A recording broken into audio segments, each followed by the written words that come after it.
Hi ಸ್ನೇಹಿತರೆ, ನಿನ್ನೆ ನಡೆದಂತ ಏನ್ ಸಿವಿಲ್ ಪಿಸಿ ಪೊಲೀಸ್ ಕಾನ್ಸ್ಟೇಬಲ್ ಪರೀಕ್ಷೆ ಇದೆ. ಅದರಲ್ಲಿ ಏನಪ್ಪಾ ಅಂತಂದ್ರೆ ಸಮಂಜಸವಾದಂತ ಒಂದು ಪ್ರಮುಖ ಪ್ರಶ್ನೆಗಳು ಕೊಟ್ಟಿದ್ರು. ಅವುಗಳನ್ನು ಕೂಡ ಆ, ಕೆಲವು ವ್ಯಕ್ತಿಗಳು ತಪ್ಪು ಮಾಡಿದ್ದಾರೆ, ಇನ್ನು ಕೆಲವು ವ್ಯಕ್ತಿಗಳು ಅಲ್ಲೇ ಬಿಟ್ಟು ಬಂದಿದ್ದಾರೆ. ಯಾಕಪ್ಪ ಅಂತಂದ್ರೆ ಅದು 90 ನಿಮಿಷ ಕಡಿಮೆ ಅವಧಿ ಆದಂತ ಆಗಿದೆ ಅಂತ ಹೇಳ್ಬೋದು. ಅಂತ ಒಂದು ಪ್ರಶ್ನೆ ಪತ್ರಿಕೆಗೆ ಇನ್ನೂ ಸ್ವಲ್ಪ ಟೈಮ್ ಬೇಕಾಗಿತ್ತು ಅಂತ ಅನಿಸ್ಬೋದು.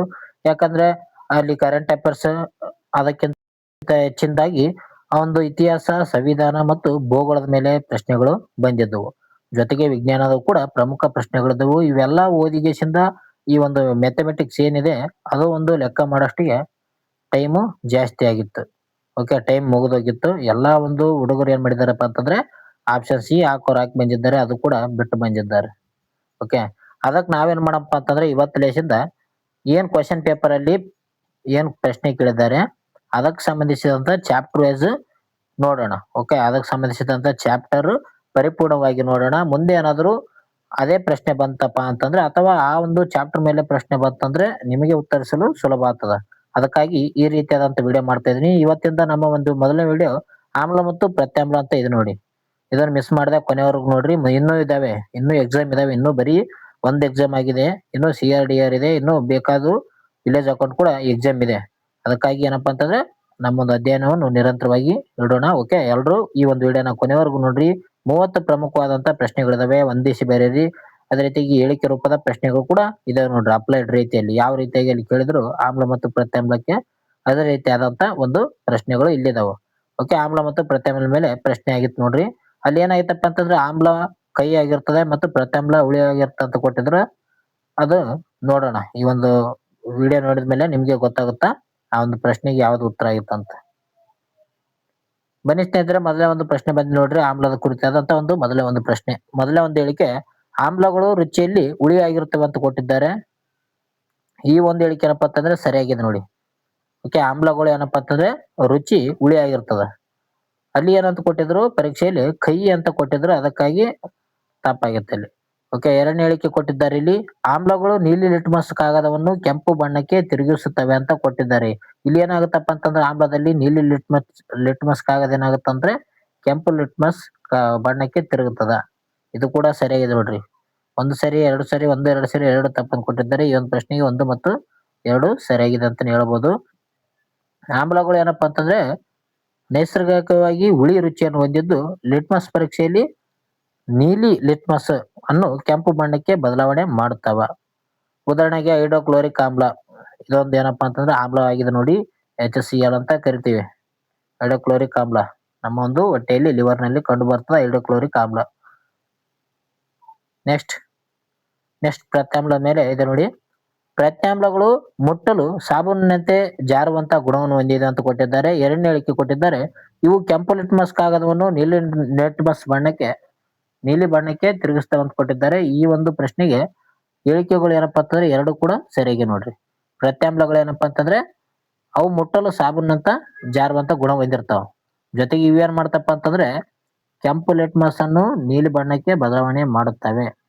ಆಮ್ಲ ಏನಂದ್ರೆ ನೀಲಿ ಲಿಟ್ಮಸ್ ಅನ್ನು ಕೆಂಪು ಬಣ್ಣಕ್ಕೆ ಬದಲಾವಣೆ ಮಾಡಿದ್ರೆ, ಪ್ರತ್ಯಾಮ್ಲ ಕೆಂಪು ಒಂದು ಲಿಟ್ಮಸ್ ಕಾಗದವನ್ನು ನೀಲಿ ಬಣ್ಣಕ್ಕೆ ಬದಲಾವಣೆ ಮಾಡ್ತದೆ ನೋಡ್ರಿ. ಓಕೆ, ಈ ರೀತಿಯಾಗಿ ತಿಳ್ಕೊಡ್ರಿ. ಎರಡು ಹೇಳಿಕೆಗಳು ಸರಿಯಾಗಿವೆ ನೋಡಿ. ಪ್ರತ್ಯಾಮ್ಲಗಳು ಕಹಿ ರುಚಿಯನ್ನು ಹೊಂದಿರ್ತವೆ ನೋಡ್ರಿ. ಓಕೆ, ಪ್ರತ್ಯಾಮ್ಲಗಳು ಕಹಿ ರುಚಿಯನ್ನು ಹೊಂದಿರ್ತವೆ. ಯಾವುದೇ ರೀತಿಯಾದಂತ ಹುಳಿಯಾದಂತ ರುಚಿಯನ್ನು ಹೊಂದಿರಲ್ಲ, ಕಹಿ ರುಚಿಯನ್ನು ಹೊಂದಿರ್ತವೆ ಪ್ರತ್ಯಾಮ್ಲಗಳು. ಇವೇನಪ್ಪಾ ಅಂತಂದ್ರೆ ಕೆಂಪು ಲಿಟ್ಮಸ್ ಕಾಗದವನ್ನು ನೀಲಿ ಬಣ್ಣಕ್ಕೆ ತಿರುಗಿಸ್ತಾವ ನೋಡ್ರಿ.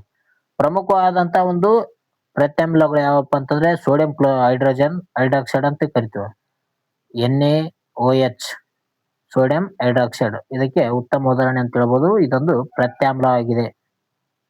ಸೋಡಿಯಂ ಹೈಡ್ರಾಕ್ಸೈಡ್ ಏನು ಪ್ರತ್ಯಾಮ್ಲ ಆಗಿದೆ. ಆಮ್ಲ ಯಾವ್ದಪ್ಪ ಅಂತಂದ್ರೆ HCl, ಉತ್ತಮವಾದಂತ ಒಂದು ಉದಾಹರಣೆ. HCl ಹೈಡ್ರೋಕ್ಲೋರಿಕ್ ಆಸಿಡ್ ಅಂತ ಲಿಕ್ವಿಡ್ ಅಂತ ಹೇಳ್ಬೋದು. ನೆಕ್ಸ್ಟ್ ಪ್ರಶ್ನೆ. ಆಮ್ಲೀಯ ದ್ರಾವಣದ pH ಮೌಲ್ಯ 7ಕ್ಕಿಂತ ಕಡಿಮೆ ಇರುತ್ತದೆ ಅಂತ ಕೊಟ್ಟಿದ್ದಾರೆ. ಆಮ್ಲೀಯ ಮೌಲ್ಯದ pH ಮೌಲ್ಯ 7ಕ್ಕಿಂತ ಕಡಿಮೆ ಇರುತ್ತದೆ ಅಂತ ಕೊಟ್ಟಿದ್ದಾರೆ. ಎರಡನೇದು ಕೊಟ್ಟಿದ್ದಾರೆ ತಟಸ್ಥ ದ್ರಾವಣದ pH ಮೌಲ್ಯ ಸರಾಸರಿ 7 ಇರುತ್ತದೆ ಅಂತ ಕೊಟ್ಟಿದ್ದಾರೆ. ಇದು ಕೂಡ ಸರಿಯಾಗಿ ನೋಡ್ರಿ. ಎರಡು ಹೇಳಿಕೆಗಳು ಸರಿಯಾಗಿ, 1 ಮತ್ತು 2 ಹೇಳಿಕೆಗಳು ಸರಿ ನೋಡ್ರಿ. ಇಲ್ಲಿ pH ಏನ್ ಸ್ಕೇಲ್ ಇದೆ ಅದು 0 ಇಂದ ಹಿಡಿದು 14ವರೆಗೂ ಇರ್ತದ. ಓಕೆ, ನಡುವೆ ಏನಪ್ಪಾ ಅಂತಂದ್ರೆ 7ನೇದ್ದು ಏನಂದ್ರೆ ತಟಸ್ಥ ಅಂತ ನಾವ್ ಹೇಳ್ತೀವಿ 7 ನಂಬರ್. 7ಕ್ಕಿಂತ ಕಡಿಮೆ ಆಯ್ತಪ್ಪ ಅಂತಂದ್ರೆ ಅದೇನಪ್ಪಾ ಅಂತಂದ್ರೆ ಆಮ್ಲ ಅಂತ ಕರೀತಾರ. 7ಕ್ಕಿಂತ ಜಾಸ್ತಿ ಆಯ್ತಪ್ಪ ಅಂತಂದ್ರೆ ಅದನ್ನು ಪ್ರತ್ಯಾಮ್ಲ ಅಥವಾ ಕ್ಷಾರೀಯ ಅಂತ ಕರೀತಾರ ನೋಡ್ರಿ. ಇಲ್ಲಿ ಏನಂತ ಕೊಟ್ಟಿದ್ದಾರೆ, 7ಕ್ಕಿಂತ ಕಡಿಮೆ ಇರ್ತದ ಆಮ್ಲ, ಇದು ಸರಿಯಾಗಿದೆ. ಪಿ ಎಚ್ ಮೌಲ್ಯ ಏನಪ್ಪಾ ಅಂತಂದ್ರೆ ತಟಸ್ಥ ಇರೋದು ಯಾವ್ದಾಗಿರ್ತದ, 7 ಆಗಿರ್ತದ. ತಟಸ್ಥ 7. ಉದಾಹರಣೆಗೆ ಮಳೆ ನೀರು ಅಂತ ಹೇಳ್ಬೋದು, ಇದು ತಟಸ್ಥ ಆಗಿರ್ತದೆ ನೋಡ್ರಿ. ಪಿ ಎಸ್ ಸ್ಕೇಲ್ 0 ಇಂದ 14ವರೆಗೆ ಇರುತ್ತೆ ನೋಡ್ರಿ. 7ಕ್ಕಿಂತ ಕಡಿಮೆ ಆದ್ರೆ ಅದು ಆಮ್ಲ, 7ಕ್ಕಿಂತ ಜಾಸ್ತಿ ಆದ್ರೆ ಅದನ್ನು ಪ್ರತ್ಯಾಮ್ಲ ಅಂತ ಕರಿತೀವಿ. ಏನಾದ್ರೂ 7 ಬರಬರಿ ಇತ್ತಪ್ಪ ಅಂತಂದ್ರೆ ಅದನ್ನು ತಟಸ್ಥ ಎಂದು ಕರಿತಾರೆ ನೋಡ್ರಿ. ಉದಾಹರಣೆಗೆ ಶುದ್ಧ ನೀರು ಏನಪ್ಪಾ ಅಂತಂದ್ರೆ ಒಂದು ತಟಸ್ಥವಾಗಿರ್ತದ. ನೆಕ್ಸ್ಟ್, ತಟಸ್ಥೀಕರಣ ಕ್ರಿಯೆ ಬಗ್ಗೆ ಇದೆ ನೋಡಿ ಪ್ರಶ್ನೆ. ಆಮ್ಲ ಮತ್ತು ಪ್ರತ್ಯಾಮ್ಲ ವರ್ತಿಸಿದಾಗ ಲವಣ ಮತ್ತು ನೀರು ಬಿಡುಗಡೆ ಆಗುತ್ತದೆ ಅಂತ ಕೊಟ್ಟಿದ್ದಾರೆ, ಇದು ಸರಿಯಾಗಿ ನೋಡ್ರಿ. ಆಮ್ಲ ಮತ್ತು ಪ್ರತ್ಯಾಮ್ಲಗಳು ವರ್ತಿಸಿದಂತ ಸಂದರ್ಭದಲ್ಲಿ ಲವಣ ಮತ್ತು ನೀರು ಬಿಡುಗಡೆ ಆಗುತ್ತದ. ಜೊತೆಗೆ ಇದು ಉಷ್ಣವನ್ನು ಬಿಡುಗಡೆ ಮಾಡುತ್ತದೆ ಅಂತ ಕೊಟ್ಟಿದ್ದಾರೆ, ಇದು ಕೂಡ ಸರಿಯಾಗಿ ನೋಡ್ರಿ. ಲವಣ ಮತ್ತು ನೀರು ಬಿಡುಗಡೆ ಆಗೋ ಸಂದರ್ಭದಲ್ಲಿ ಉಷ್ಣವನ್ನು ಕೂಡ ಬಿಡುಗಡೆ ಮಾಡುತ್ತದೆ ನೋಡ್ರಿ. 1 ಮತ್ತು 2 ಹೇಳಿಕೆಗಳು ಸರಿಯಾಗಿವೆ. ಓಕೆ, ಆಮ್ಲ ಮತ್ತು ಪ್ರತ್ಯಾಮ್ಲ ಸೇರಿ ಏನಾಗುತ್ತಾ ಲವಣ ಮತ್ತು ನೀರು ಉಷ್ಣವನ್ನು ಬಿಡುಗಡೆ ಮಾಡುತ್ತವೆ. ಈ ಒಂದು ಕ್ರಿಯೆಯನ್ನು ತಟಸ್ಥೀಕರಣ ಕ್ರಿಯೆ ಎಂದು ಕರೀತಾರೆ. ಯಾಕಪ್ಪ ಅಂತಂದ್ರೆ ಆಮ್ಲದಲ್ಲಿರುವಂತ ವಿಷಯ ವಸ್ತುಗಳಾಗಿರ್ಬೋದು ಮತ್ತು ಪ್ರತ್ಯಾಮ್ಲದಲ್ಲಿರುವಂತ ವಸ್ತುಗಳ ಪ್ರಮುಖವಾದಂತ ಆ ಕ್ರಿಯೆಗಳಿರ್ಬೋದು. ಈ ಒಂದು ಕ್ರಿಯೆ ನಡೆದಾಗ ಏನಾಗುತ್ತಾ, ಎರಡು ಸಮ ಆಗುತ್ತವ. ಇದಕ್ಕೆ ತಟಸ್ಥೀಕರಣ ಅಂತ ಕರೀತಾರೆ. ನೆಕ್ಸ್ಟ್, ಅರಿಶಿಣವು ಒಂದು ನೈಸರ್ಗಿಕ ಸೂಚಕವಾಗಿದೆ ಅಂತ ಕೊಟ್ಟಿದ್ದಾರೆ. ಇಂಡಿಕೇಟ್ಸ್. ಓಕೆ, ಇಂಡಿಕೇಟರ್ಸ್ ಬಗ್ಗೆ ಕೊಟ್ಟಿದ್ದಾರೆ ನೋಡ್ರಿ. ಸೂಚಕಗಳ ಬಗ್ಗೆ ಒಂದು ಪ್ರಶ್ನೆ. ಅರಿಶಿಣ ಏನಪ್ಪಾ ಅಂತಂದ್ರೆ ಒಂದು ನೈಸರ್ಗಿಕ ಸೂಚಕ ಅಂತ ಕೊಟ್ಟಿದ್ದಾರೆ, ಇದು ಸರಿಯಾಗಿದೆ ನೋಡಿ. ಫಿನಾಪ್ತಲಿನ್ ಆಮ್ಲದಲ್ಲಿ ಬಣ್ಣ ರಹಿತವಾಗಿರುತ್ತೆ ಅಂತ ಕೊಟ್ಟಿದ್ದಾರೆ, ಇದು ಕೂಡ ಸರಿಯಾಗಿದೆ. ಫಿನಾಪ್ತಲಿನ್ ಏನಪ್ಪಾ ಅಂತಂದ್ರೆ ಇದೊಂದು ಆಮ್ಲದಲ್ಲಿ ಬಣ್ಣ ರಹಿತ ಆಗಿರುವಂತ ಒಂದು ಇದು. ಓಕೆ, 2 ಹೇಳಿಕೆಗಳು ಸರಿಯಾಗಿವೆ ನೋಡಿ. ಅರಿಶಿಣವೇನಂದ್ರೆ ಪ್ರತ್ಯಾಮ್ಲದ ಜೊತೆಗೆ ವರ್ತಿಸಿದಾಗ ಕೆಂಪು ಬಣ್ಣಕ್ಕೆ ತಿರುಗುತ್ತೆ ನೋಡ್ರಿ. ಕ್ವಶನ್ ಯಾವ ರೀತಿಯಾಗಿರುತ್ತಪ್ಪ ಅಂತಂದ್ರೆ, ಬಟ್ಟೆ ಒಗೆಯುವಂತ ಸಂದರ್ಭದಲ್ಲಿ ಬಟ್ಟೆ ಮೇಲೆ ಏನೋ ಒಂದು ಸಾಂಬಾರ್ ಬಿದ್ದಿರ್ತದ. ಸಾಂಬಾರ್ ಪದಾರ್ಥ ಬಿದ್ದಿರ್ತದ. ಆ ಒಂದು ಸಾಂಬಾರ್ ಪದಾರ್ಥಕ್ಕೆ ಸಾಬೂನಿನಿಂದ ತಿಕ್ಕಿದಂತ ಸಂದರ್ಭದಲ್ಲಿ ಕೆಂಪು ಬಣ್ಣ ಬಿಡುಗಡೆ ಆಗುತ್ತದಂತ. ಓಕೆ, ಕೆಂಪು ಬಣ್ಣ ಬಿಡುಗಡೆ ಆಗುತ್ತದೆ. ಇದಕ್ಕೆ ಯಾವ ಕಾರಣಪ್ಪ ಅಂತಂದ್ರೆ ಅದು ಅರಿಶಿಣ ಆಗಿರುತ್ತೆ ನೋಡ್ರಿ. ಅರಿಶಿಣದ ಜೊತೆಗೆ ಪ್ರತ್ಯಾಮ್ಲ ಜೊತೆ ವರ್ತಿಸಿದಾಗ ಸಂದರ್ಭದಲ್ಲಿ ಕೆಂಪು ಬಣ್ಣ ಬರುತ್ತದ. ಅದೇ ರೀತಿಯಾಗಿ ಫಿನಾಪ್ತಲಿನ್ ಅಂತ ಹೇಳ್ತೀವಿ, ಇದು ಪ್ರತ್ಯಾಮ್ಲದಲ್ಲಿ ಗುಲಾಬಿ ಬಣ್ಣಕ್ಕೆ ತಿರುಗುತ್ತದೆ ನೋಡ್ರಿ. ನಾಳೆ ಪರೀಕ್ಷೆಯಲ್ಲಿ ಕೇಳಬಹುದು ಈ ಒಂದು ವಿಷಯವನ್ನು. ಓಕೆ, ಫಿನಾಪ್ತಲಿನ್ ಪ್ರತ್ಯಾಮ್ಲದಲ್ಲಿ ಏನಪ್ಪಾ ಅಂತಂದ್ರೆ ಗುಲಾಬಿ ಬಣ್ಣಕ್ಕೆ ತಿರುಗುತ್ತದೆ ನೋಡ್ರಿ. ನೆಕ್ಸ್ಟ್, ಸಾರಿಯುಕ್ತ ಆಮ್ಲಗಳ ಬಗ್ಗೆ. ಆಮ್ಲವನ್ನು ನೀರಿಗೆ ನಿಧಾನವಾಗಿ ಬೆರೆಸಬೇಕಂತ ಕೊಟ್ಟಿದ್ದಾರೆ, ಇದು ಸರಿ ನೋಡ್ರಿ. ಆಮ್ಲವನ್ನು ಯಾವಾಗಲೂ ನೀರಿಗೆ ಬೆರೆಸುವಂತ ಸಂದರ್ಭದಲ್ಲಿ ನಿಧಾನವಾಗಿ ಬೆರೆಸಬೇಕು. ಅದೇ ರೀತಿಯಾಗಿ 2ನೇ ಹೇಳಿಕೆ ಕೊಟ್ಟಿದ್ದಾರೆ, ನೀರನ್ನು ನೇರವಾಗಿ ಆಮ್ಲಕ್ಕೆ ಬೆರೆಸಬಾರದು, ಇದು ಕೂಡ ಸರಿಯಾಗಿದೆ. ಯಾವಾಗಲೂ ನೀರು ಏನಪ್ಪಾ ಅಂತಂದ್ರೆ ಆಮ್ಲಕ್ಕೆ ಬೆರೆಸಬಾರ್ದು ನೋಡ್ರಿ. 2 ಹೇಳಿಕೆಗಳು ಸರಿಯಾಗಿವೆ. ಆಮ್ಲಕ್ಕೆ ನೀರು ಬೆರೆಸಿದಾಗ ಅತಿ ಹೆಚ್ಚು ಉಷ್ಣಾಂಶ ಬಿಡುಗಡೆಯಾಗಿ ಗಾಜಿನ ಪಾತ್ರೆ ಒಡೆಯಬಹುದು ಅಥವಾ ಅಪಾಯ ಉಂಟಾಗಬಹುದು ನೋಡ್ರಿ. ಏನಾದ್ರೂ ನೀವು ಆಮ್ಲಕ್ಕೆ ನೀರು ಬೆರೆಸಿದಂತ ಸಂದರ್ಭದಲ್ಲಿ ಒಂದು ಅಪಾಯ ನಡೆಯುವಂತ ಸಾಧ್ಯತೆ ಇರ್ತದೆ. ಅದಕ್ಕಾಗಿ ನೀರನ್ನು ಸೀದಾ ಆ ಒಂದು ಆಮ್ಲಕ್ಕೆ ಹಾಕಕ್ ಹೋಗ್ಬಾರ್ದು. ಅದೇ ರೀತಿಗೆ ಇದನ್ನ ಏನ್ ಮಾಡ್ಬೇಕಂದ್ರೆ ನಿಧಾನವಾಗಿ ಆಮ್ಲದ ಜೊತೆಗೆ ನೀರನ್ನು ಬೆರೆಸಬೇಕಾಗುತ್ತ. ನೆಕ್ಸ್ಟ್, ಲೋಹಗಳು ಆಮ್ಲದೊಂದಿಗೆ ವರ್ತಿಸಿದಾಗ ಜಲಜನಕ ಅನಿಲ ಬಿಡುಗಡೆ ಆಗುತ್ತದೆ ಅಂತ ಕೊಟ್ಟಿದ್ದಾರೆ, ಇದು ಸರಿಯಾಗಿ ನೋಡ್ರಿ. ಲೋಹಗಳು ಏನಪ್ಪಾ ಅಂತಂದ್ರೆ ಆಮ್ಲದ ಜೊತೆ ವರ್ತಿಸಿದಂತ ಸಂದರ್ಭದಲ್ಲಿ ಏನಾಗುತ್ತಾ, ಹೈಡ್ರೋಜನ್ ಬಿಡುಗಡೆ ಆಗುತ್ತದೆ, ಜಲಜನಕ ಎಂದು ಕರಿತೀವಿ ನೋಡ್ರಿ. ಈ ಒಂದು ಅನಿಲವನ್ನು ಉರಿಯುವಂತ ಕಡ್ಡಿಯಿಂದ ಪರೀಕ್ಷಿಸಿದಾಗ ಪಪ್ ಎಂದು ಶಬ್ದ ಆಗುತ್ತದೆ, ಇದು ಕೂಡ ಸರಿಯಾಗಿದೆ. ಓಕೆ, ಈ ಏನು ಅನಿಲ ಉರಿತಿರ್ತದಲ್ಲ, ಈ ಒಂದು ಸಂದರ್ಭದಲ್ಲಿ ಕಡ್ಡಿಯಿಂದ ಏನಾದ್ರೂ ಪರೀಕ್ಷೆ ಮಾಡಿದಂತ ಸಂದರ್ಭದಲ್ಲಿ ಅದು ಶಬ್ದ ಆಗೋದು ಮಾಮೂಲಿ. 2 ಹೇಳಿಕೆಗಳು ಸರಿಯಾಗಿವೆ ನೋಡ್ರಿ. ಓಕೆ, ಲೋಹ ಮತ್ತು ಆಮ್ಲ ಇವೆರಡು ಮಿಕ್ಸ್ ಆದಂತ ಸಂದರ್ಭದಲ್ಲಿ ಲವಣ ಮತ್ತು ಜಲಜನಕ ಅನಿಲ ಬಿಡುಗಡೆ ಆಗುತ್ತದೆ. ಜಲಜನಕ ಅನಿಲ ಉದಾಹರಣೆಗೆ ಜಿಂಕ್ ಅಂತ ಹೇಳ್ಬೋದು ಮತ್ತು ಹೈಡ್ರೋಕ್ಲೋರಿಕ್ ಆಮ್ಲ. ಜಿಂಕ್ ನ ಒಂದು ಸೂತ್ರ ಕೇಳ್ತಾರೆ ನೋಡ್ರಿ, ಇದು ಕೇಳಿದ್ದಾರೆ CRDR ಅಲ್ಲಿ 2024ರಲ್ಲಿ ಪ್ಲಾಸ್ಟರ್ ಆಫ್ ಪ್ಯಾರಿಸ್ ನ ಒಂದು ಸೂತ್ರ ಏನಂತ ಕೇಳಿದ್ರು. ಓಕೆ, ಅದರ ಬಗ್ಗೆ ತಿಳ್ಕೊಬೇಕಾತ್ ನೋಡ್ರಿ. ನೆಕ್ಸ್ಟ್ ನೆಕ್ಸ್ಟ್ ಹೈಡ್ರೋಕ್ಲೋರಿಕ್ ಆಮ್ಲವು ಒಂದು ಪ್ರಬಲ ಆಮ್ಲವಾಗಿದೆ ಅಂತ ಕೊಟ್ಟಿದ್ದಾರೆ. ಇದು ಸರಿಯಾದ ನೋಡ್ರಿ. HCl ಆಗಲೇ ಹೇಳಿದ್ವಲ್ಲ, HCl ಏನಾಗಿದೆ, ಒಂದು ಪ್ರಬಲ ಆಮ್ಲವಾಗಿದೆ. ಇದೊಂದು ಆಮ್ಲ ಅಂತ ಹೇಳ್ತೀವಿ, HCl. ಅದೇ ರೀತಿಯಾಗಿ ಅಸಿಟಿಕ್ ಆಮ್ಲ ಅಥವಾ ಎಸಿಟಿಕ್ ಆಮ್ಲ ಅಂತ ಕರಿತಾರೆ ಅದಕ್ಕ. ಇದು ಒಂದೇನಪ್ಪಾ ಅಂತಂದ್ರೆ ದುರ್ಬಲ ಆಮ್ಲವಾಗಿದೆ ಅಂತ. ಇದು ಕೂಡ ಸರಿ ಇದೆ ನೋಡ್ರಿ. ಅಸಿಟಿಕ್ ಆಮ್ಲ ಅಥವಾ ಎಸಿಟಿಕ್ ಆಮ್ಲ ಅಂತ ಕರಿತಾರೆ. ಅಸಿಟಿಕ್ ಆಮ್ಲ ಇದೇನಪ್ಪಾ ಅಂತಂದ್ರೆ ದುರ್ಬಲವಾದಂತ ಒಂದು ಆಮ್ಲ. ಪ್ರಬಲವಾದಂತ ಆಮ್ಲ ಯಾವ್ದಪ್ಪ ಅಂತಂದ್ರೆ HCl ಆಗಿದೆ. ದುರ್ಬಲವಾದಂತ ಆಮ್ಲ ಅಸಿಟಿಕ್ ಆಮ್ಲ ಆಗಿದೆ ನೋಡ್ರಿ. ಓಕೆ, ಎರಡು ಹೇಳಿಕೆಗಳು ಸರಿಯಾಗಿವೆ ನೋಡ್ರಿ. HCl ಪೂರ್ಣವಾಗಿ ಅಯನೀಕರಣಗೊಳ್ಳುವುದರಿಂದ ಪ್ರಬಲವಾಗಿರ್ತದ. ಅದೇ ರೀತಿಯಾಗಿ ಅಸಿಟಿಕ್ ಆಮ್ಲ ಅಂತ ಹೇಳ್ತೀವಿ, ಇದು ಅಯನೀಕರಣಗೊಳ್ಳುವುದರಿಂದ ದುರ್ಬಲವಾಗಿರ್ತದ.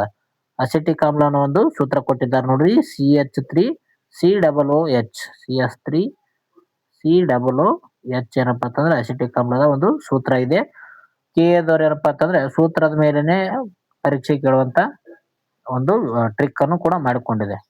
ಓಕೆ, ನೀವು ನೋಡಿರ್ಬೋದು, Cu ಪ್ಲಸ್ SN ಏನಾಗುತ್ತಾ, ಇವೆರಡು ಸೇರಿ ಏನಾಗುತ್ತಾ, ಕಂಚು ಆಗುತ್ತೆ ನೋಡ್ರಿ. ಈ ರೀತಿಯಾಗಿ ಪ್ರಶ್ನೆ ಕೇಳಿದ್ರು ಹೊಂದಿಸಿ ಬೇರೆ ರೀತಿಯಲ್ಲಿ. ನೆಕ್ಸ್ಟ್ ಆಮ್ಲ ಮಳೆ ಬಗ್ಗೆ ಇದು ನೋಡಿ. ಮಳೆಯ ನೀರಿನ ಒಂದು pH ಮೌಲ್ಯ 5.6ಕ್ಕಿಂತ ಕಡಿಮೆ ಆದಾಗ ಆಮ್ಲ ಮಳೆ ಎನ್ನುತ್ತಾರೆ ಅಂತ ಕೊಟ್ಟಿದ್ದಾರೆ ನೋಡ್ರಿ. 5.6ಕ್ಕಿಂತ ಏನಾದ್ರು ಕಮ್ಮಿ ಆಯ್ತಪ್ಪ ಅಂತಂದ್ರೆ ಅದನ್ನು ಆಮ್ಲ ಮಳೆ ಅಂತ ಕೊಟ್ಟಿದ್ದಾರೆ. ಇದು ಸರಿಯಾಗಿದೆ.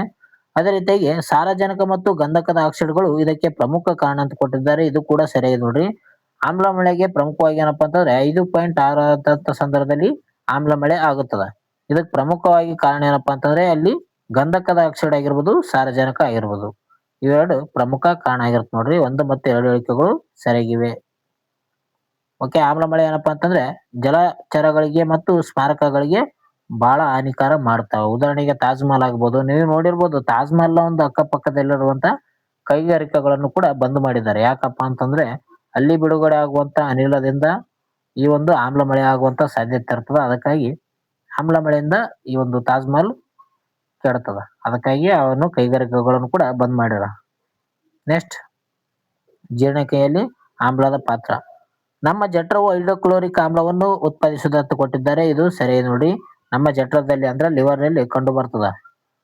ಇದು ಆಹಾರ ಜೀರ್ಣವಾಗಲು ಮತ್ತು ಬ್ಯಾಕ್ಟೀರಿಯಾಗಳನ್ನು ಕೊಲ್ಲಲು ಸಹಾಯ ಮಾಡುತ್ತದೆ. ಇದು ಕೂಡ ಸರಿಯಾಗಿ ನೋಡಿ. ಓಕೆ, ನಮ್ಮ ಒಂದು ಹೊಟ್ಟೆಯಲ್ಲಿರುವಂತ ಬ್ಯಾಕ್ಟೀರಿಯಾಗಳನ್ನು ಕೂಡ ಕೊಲ್ಲುತ್ತದ. ಜೊತೆಗೆ ನಾವು ತಿಂದಂತ ಆಹಾರವನ್ನು ಜೀರ್ಣವನ್ನು ಮಾಡಲು ಇದು ಹೈಡ್ರೋಕ್ಲೋರಿಕ್ ಆಮ್ಲ ಸಹಾಯ ಮಾಡುತ್ತದೆ ಅಂತಾನೆ ಹೇಳ್ಬೋದು. ಒಂದ್ಸರಿ ಒಂದೆರಡು ಸರಿ ಎರಡು ತಪ್ಪಂತ ಕೊಟ್ಟಿದ್ದಾರೆ. 1 ಮತ್ತು 2 ಹೇಳಿಕೆಗಳು ಸರಿಯಾಗಿವೆ. ಅಪಚಯ ಉಂಟಾದಂತ ಸಂದರ್ಭದಲ್ಲಿ ಅತಿ ಹೆಚ್ಚು ಆಮ್ಲ ಉತ್ಪತ್ತಿ ಆಗ್ತದ. ಇದನ್ನು ಹೋಗಲಾಡಿಸಲು ಏನ್ ಮಾಡ್ಬೇಕು ಅಂತಂದ್ರೆ ಮೆಗ್ನೀಷಿಯಂ ಹೈಡ್ರಾಕ್ಸೈಡ್ ಅನ್ನು ಬಳಕೆ ಮಾಡುತ್ತಾರೆ. ನೆಕ್ಸ್ಟ್, ಮೊದಲನೇ ಒಂದು ಪ್ರಶ್ನೆ, ನೀರಿನಲ್ಲಿ ಕರಗುವಂತ ಪ್ರತ್ಯಾಮ್ಲಗಳು ಕ್ಷಾರಗಳು ಎಂದು ಕರೀತಾರೆ ಅಂತ ಕೊಟ್ಟಿದ್ದಾರೆ ನೋಡ್ರಿ. ಇದು ಸರಿಯಾಗಿ ನೋಡ್ರಿ. ನೀರಿನಲ್ಲಿ ಕರಗುವಂತ ಪ್ರತ್ಯಾಮ್ಲಗಳು ಏನೆಂದು ಕರೀತಾರಪ್ಪ ಅಂತಂದ್ರೆ ಕ್ಷಾರಗಳು ಅಂತ ಕರೀತಾರೆ, ಅಥವಾ ಆಲ್ಕಲೈನ್ಸ್ ಅಂತ ಕರೀತಾರೆ ನೋಡ್ರಿ. ಓಕೆ, ಎರಡನೇ ಒಂದು ಹೇಳಿಕೆ, ಎಲ್ಲಾ ಒಂದು ಪ್ರತ್ಯಾಮ್ಲಗಳು ನೀರಿನಲ್ಲಿ ಕರಗುವುದಿಲ್ಲ ನೋಡ್ರಿ. ಇದು ಕೂಡ ಸರಿ ಇದೆ. ಎಲ್ಲಾ ಒಂದು ಏನ್ ಪ್ರತ್ಯಾಮ್ಲಗಳು ಇದಾವೆ ಅವು ನೀರಿನಲ್ಲಿ ಕರಗುವುದಿಲ್ಲ. ಓಕೆ, ಆದ್ರೆ ಪ್ರಮುಖವಾಗಿರುವಂತ ಓಕೆ ನೀರಿನಲ್ಲಿ ಕರಗುವಂತ ಪ್ರತ್ಯಾಮ್ಲಗಳನ್ನು ಕ್ಷಾರಗಳು ಅಥವಾ ಆಲ್ಕಲೈನ್ಸ್ ಅಂತ ಕರೀತಾರೆ. ಎಲ್ಲಾ ಪ್ರತ್ಯಾಮ್ಲಗಳು ನೀರಿನಲ್ಲಿ ಕರಗುವುದಿಲ್ಲ. ಇದು ಕೂಡ ಸರಿ ಇದೆ ನೋಡ್ರಿ. 1 ಸರಿ 2 ಸರಿ ಒಂದೆರಡು ಸರಿ ಎರಡು ತಪ್ಪು ಬಂದ್ಕೊಟ್ಟಿದ್ದಾರೆ. ಆಪ್ಷನ್ ಸಿ 2 ಸರಿ ಇದ್ದಾವೆ ನೋಡ್ರಿ. ಓಕೆ, ಕ್ಷಾರಗಳು ಆಲ್ಕಲೈನ್ಸ್ ಅಂತ ನಾವು ಕರಿತೀವಿ. ಇವೇನಪ್ಪಾ ಅಂತಂದ್ರೆ ದ್ರಾವಣ ರೂಪದಲ್ಲಿರುವಂತ ಒಂದು ಪ್ರತ್ಯಾಮ್ಲಗಳಿಗೆ ಆಲ್ಕಲೈನ್ಸ್ ಅಂತ ಕರೆಯುತ್ತಾರೆ ನೋಡ್ರಿ. ಉದಾಹರಣೆಗೆ NaOH ಅಥವಾ KOH ಅಂತ ಇವು ನೋಡಬಹುದು ನಾವು. ನೆಕ್ಸ್ಟ್, ಇಂಗಾಲದ ಡೈಆಕ್ಸೈಡ್ ಮತ್ತು ಸುಣ್ಣದ ನೀರು ಬಗ್ಗೆ ಕೊಟ್ಟಿದ್ದಾರೆ. ಮೊದಲ ಒಂದು ಹೇಳಿಕೆ, CO2 ಅನ್ನು ಸುಣ್ಣದ ನೀರಿನ ಮೂಲಕ ಹಾಯಿಸಿದಾಗ ಅದು ಹಾಲಿನ ಬಣ್ಣಕ್ಕೆ ಬದಲಾಗುತ್ತದೆ ಅಂತ ಕೊಟ್ಟಿದ್ದಾರೆ. ಇದು ಸರಿಯಾಗಿ ನೋಡ್ರಿ. ಏನಾಗುತ್ತಪ್ಪ ಅಂತಂದ್ರೆ ಈ ಒಂದು CO2 ಅನ್ನು ಸುಣ್ಣದ ನೀರಿನ ಜೊತೆ ಮಿಕ್ಸ್ ಮಾಡ್ತಾರಲ್ಲ, ಅಂತ ಒಂದು ಸಂದರ್ಭದಲ್ಲಿ ಹಾಯಿಸಿದಂತ ಸಂದರ್ಭದಲ್ಲಿ ಈ ಒಂದು ಬಣ್ಣ ಯಾವ ಬಣ್ಣಕ್ಕೆ ಬರ್ತಪ್ಪ ಅಂತಂದ್ರೆ ಹಾಲಿನ ಬಣ್ಣಕ್ಕೆ ಬರುತ್ತದೆ. ಅದು ಅದಕ್ಕೆ ಹಾಲು ಇರ್ತಲ್ಲ, ಆ ಒಂದು ಹಾಲಿನ ಬಣ್ಣಕ್ಕೆ ಬರುತ್ತದ. ಎರಡನೇ ಹೇಳಿಕೆ ಕೊಟ್ಟಿದ್ದಾರೆ, ಇದು ಕ್ಯಾಲ್ಸಿಯಂ ಕಾರ್ಬೋನೇಟ್ ಉಂಟಾಗಲು ಪ್ರಮುಖ ಕಾರಣ ಆಗಿದೆ ಅಂತ ಕೊಟ್ಟಿದ್ದಾರೆ. ಇದು ಕೂಡ ಸರಿಯಾದ ಉತ್ತರ ಇದೆ ನೋಡ್ರಿ. Calcium carbonate ಉಂಟಾಗ್ತದ. CaCO3 ಇದರ ಅಣು ಸೂತ್ರ ಗೊತ್ತಿರಲಿ ಸೂತ್ರ. ಓಕೆ, CO3 ಅಂತ ಹೇಳ್ತೀವಿ ನಾವು, ಕ್ಯಾಲ್ಸಿಯಂ ಕಾರ್ಬೊನೇಟ್ ಅನ್ನು. 1 ಮತ್ತು 2 ಹೇಳಿಕೆಗಳು ಸರಿಯಾಗಿ ನೋಡ್ರಿ. ಇದು ಇಂಗಾಲದ ಡೈಆಕ್ಸೈಡ್ ಅನ್ನೆಲ್ಲ ಪತ್ತೆ ಹಚ್ಚುವಂತ ಅತ್ಯುತ್ತಮ ಪರೀಕ್ಷೆ ಆಗಿರ್ತದೆ. ನೆಕ್ಸ್ಟ್ pH ಒಂದು ಮಹತ್ವದ ಬಗ್ಗೆ ಕೊಟ್ಟಿದ್ದಾರೆ. ಬಾಯಿಯಲ್ಲಿ pH 5.5 ಕ್ಕಿಂತ ಕಡಿಮೆ ಆದಾಗ ಹಲ್ಲುಗಳ ಸವಿಯಲು ಪ್ರಾರಂಭವಾಗುತ್ತವೆ ಅಥವಾ ಆರಂಭವಾಗುತ್ತವೆ ಅಂತ ಕೊಟ್ಟಿದ್ದಾರೆ ನೋಡ್ರಿ. ಇದು ಸರಿ ನೋಡ್ರಿ. ಏನಾದ್ರೂ ನಮ್ಮ ಒಂದು pH ಮೌಲ್ಯ 5.5 ಕ್ಕಿಂತ ಕಡಿಮೆ ಆದಂತ ಸಂದರ್ಭದಲ್ಲಿ ನಮ್ಮ ಹಲ್ಲುಗಳಿರುವಂತ ಏನಾಗುತ್ತವ, ಸವಿತಾವ. ಓಕೆ, ಇದಕ್ಕೆ ಹೋಗಲಾಡಿಸಲು ಏನ್ ಮಾಡ್ಬೇಕತ್ತಪ್ಪ ಅಂತಂದ್ರೆ ನಾವು ಪ್ರತ್ಯಾಮ್ಲವನ್ನು ಬಳಕೆ ಮಾಡ್ಬೇಕಾಗ್ತದೆ. ಅಲ್ಲಿ ಆಮ್ಲ ಕಡಿಮೆ ಆದಂತ ಸಂದರ್ಭದಲ್ಲಿ ಏನ್ ಮಾಡ್ಬೇಕಪ್ಪ ಅಂತಂದ್ರೆ ಪ್ರತ್ಯಾಮ್ಲವನ್ನು ಸೇರಿಸಬೇಕಾಗ್ತದೆ. ಉದಾಹರಣೆಗೆ ಎಲ್ಲಿರ್ತದಪ್ಪ ಅಂತಂದ್ರೆ ಪೇಸ್ಟ್ ನಲ್ಲಿ ಕಂಡು ಬರ್ತದ ನೋಡ್ರಿ. ಇಲ್ಲಿ 2ನೇ ಹೇಳಿಕೆ ಕೊಟ್ಟಿದ್ದಾರೆ ನೋಡ್ರಿ. ಹಲ್ಲುಜ್ಜುವ ಪೇಸ್ಟ್ ಸಾಮಾನ್ಯವಾಗಿ ಪ್ರತ್ಯಾಮ್ಲವಾಗಿರ್ತದೆ. ಇದು ಕೂಡ ಸರಿ ನೋಡ್ರಿ. ಹಲ್ಲುಜ್ಜುವಲ್ಲಿ ಇರುವಂತ ಪೇಸ್ಟ್ ನಲ್ಲಿ ಇರುವಂತ ಪ್ರತ್ಯಾಮ್ಲವನ್ನು ಬಳಸಿಕೊಂಡು ನಾವೇನ್ ಮಾಡ್ಬೇಕಪ್ಪ ಅಂತಂದ್ರೆ 5.5 ಆಗೋದು ತಡಿಬೇಕಾಗ್ತದೆ. 5.5ಕ್ಕಿಂತ ಕಮ್ಮಿ ಆಗ್ತಪ್ಪ ಅಂತಂದ್ರೆ ನಮ್ಮ ಒಂದು ಹಲ್ಲೇನಾಗುತ್ತಾ ಸವಿಯಲು ಪ್ರಾರಂಭಿಸುತ್ತದೆ. ಅದಕ್ಕಾಗಿ ಏನ್ ಮಾಡ್ರಪ್ಪ ಅಂತಂದ್ರೆ 2 ದಿನಕ್ಕೊಮ್ಮೆ ಸಾಯಂಕಾಲ ಕೂಡ ನೀವು ಊಟ ಮಾಡಿದ ನಂತರ ಹಲ್ಲನ್ನು ತಿಕ್ಕಿಕೊಳ್ಳ್ರಿ. ಓಕೆ, ಆಪ್ಷನ್ ಸಿ 1 ಮತ್ತು 2 ಸರಿಯಾಗಿ ನೋಡ್ರಿ. ಆಹಾರದ ಅವಶೇಷಗಳು ಬಾಯಿಯಲ್ಲಿ ಆಮ್ಲವನ್ನು ಬಿಡುಗಡೆ ಮಾಡುತ್ತವೆ. ಇದನ್ನು ತಟಸ್ಥೀಕರಣಗೊಳಿಸಲು ಪೇಸ್ಟ್ ಸಹಾಯ ಮಾಡುತ್ತೆ ನೋಡ್ರಿ. ಪೇಸ್ಟ್ ನಲ್ಲಿ ಏನಿರ್ತದ, ಪ್ರತ್ಯಾಮ್ಲ ಇರ್ತದ. ಆಮ್ಲ ಮತ್ತು ಪ್ರತ್ಯಾಮ್ಲ ಸೇರಿ ಏನಾಗುತ್ತಾ ತಟಸ್ಥೀಕರಣ ಹೊಂದುತ್ತವ. ನೆಕ್ಸ್ಟ್, ಇರುವೆ ಕಚ್ಚಿದಾಗ ನಮ್ಮ ಚರ್ಮಕ್ಕೆ ಫಾರ್ಮಿಕ್ ಆಮ್ಲ ಸೇರುತ್ತೆ ಅಂತ ಕೊಟ್ಟಿದ್ದಾರೆ. ಇದು ಸರಿಯಾಗಿ ನೋಡ್ರಿ.